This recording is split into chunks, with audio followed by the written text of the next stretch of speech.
Hello, my friends. Welcome back to American Lingo Academy. I'm Fiona, and today we're going to learn another 20 high-frequency English words that you will hear and see all the time in daily life. These words are really important because they make up the foundation of everyday English. By the end of this lesson, you'll know exactly what they mean and how to use them naturally in your own conversations. Let's jump right in with our first word. Number 1, go. This is a verb, and it's one of the most useful words in English.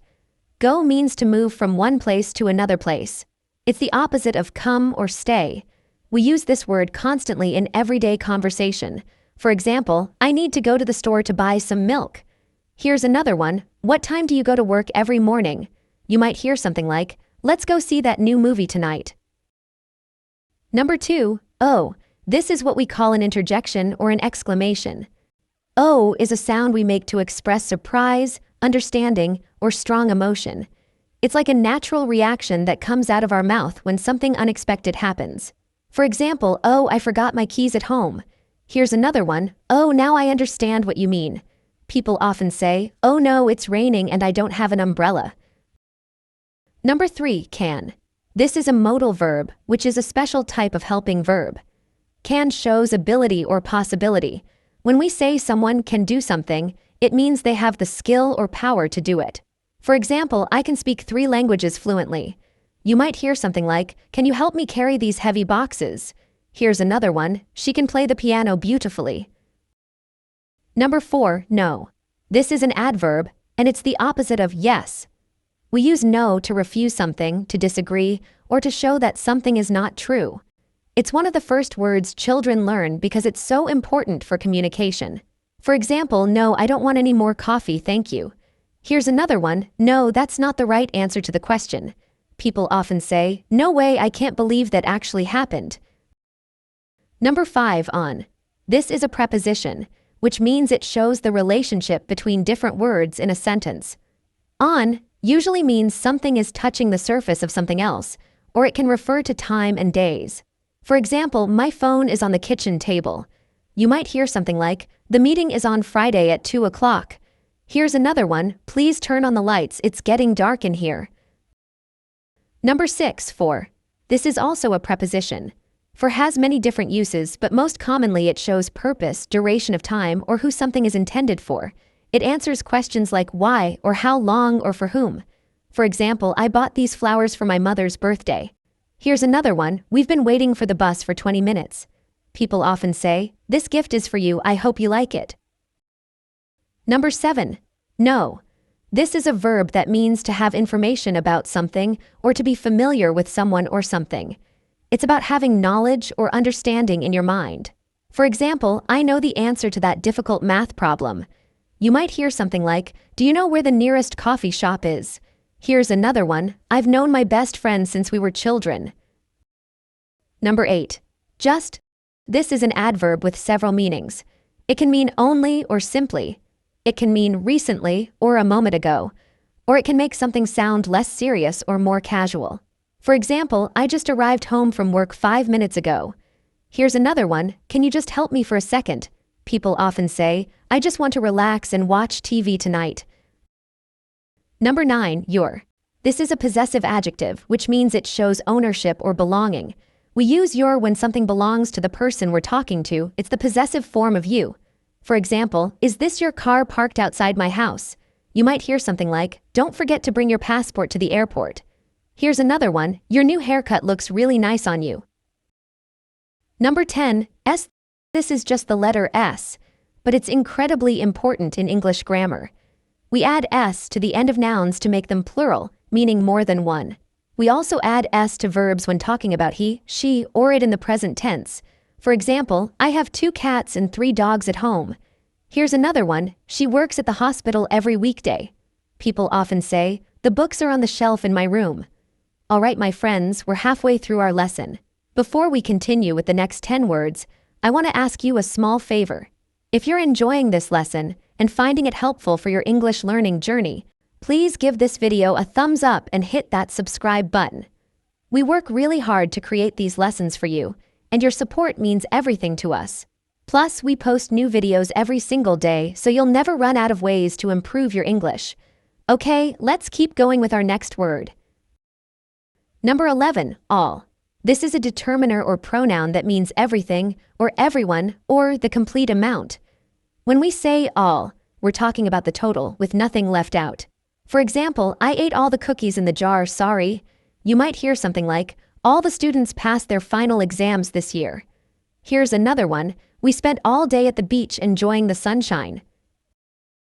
Number 12, so. This is an adverb and also a conjunction.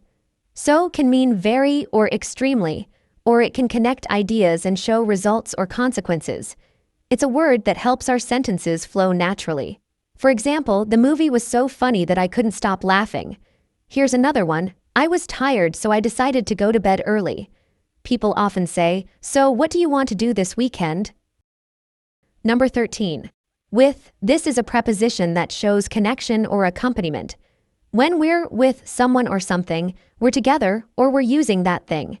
It shows relationships between different parts of a sentence. For example, I went to the restaurant with my family last night. You might hear something like, can you cut the vegetables with this sharp knife? Here's another one, she's really good with computers and technology. Number 14, he. This is a personal pronoun that we use instead of a man's or a boy's name. He is the subject form, which means it's used when a male person is doing the action in the sentence. For example, my brother loves basketball and he plays every weekend. Here's another one, the teacher explained the lesson and he answered all our questions.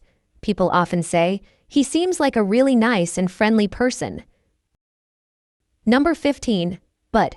This is a conjunction, which means it connects two ideas that are opposite or contrasting.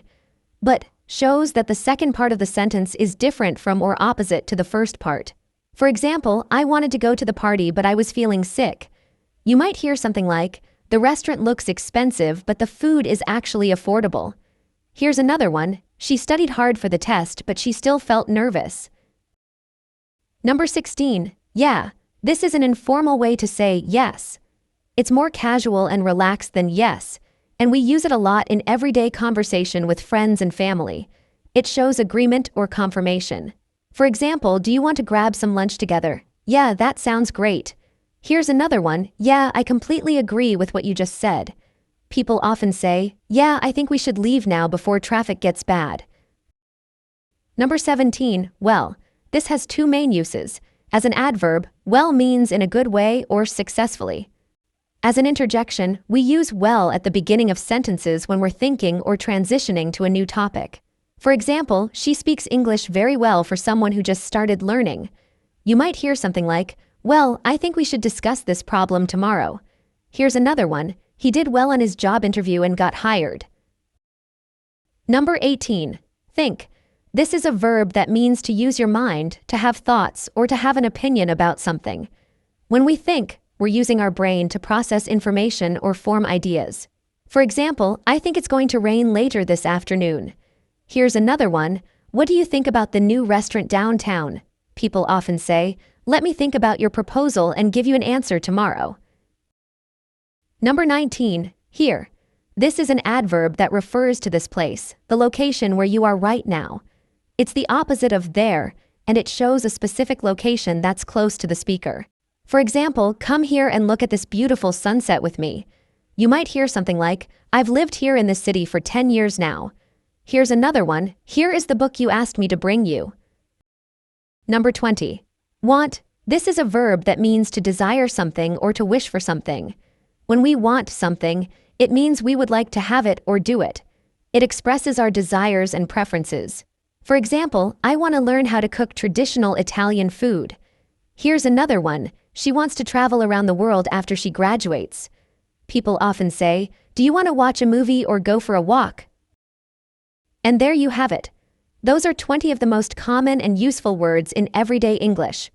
These words appear in conversations, books, movies, and songs all the time, so knowing them well will really help you understand and communicate more naturally. Remember, the key to mastering these words is practice. Try to use them in your own sentences and conversations. Pay attention when you hear them in movies or music, and notice how native speakers use them in different situations. Thank you so much for spending this time with me today. If this lesson helped you, please give it a thumbs up, share it with your friends who are also learning English, and don't forget to subscribe to our channel. We post new English lessons every single day because we want to help you reach your English goals. Leave me a comment and let me know which word was most useful for you, or tell me what other topics you'd like to learn about. I'll see you in the next lesson.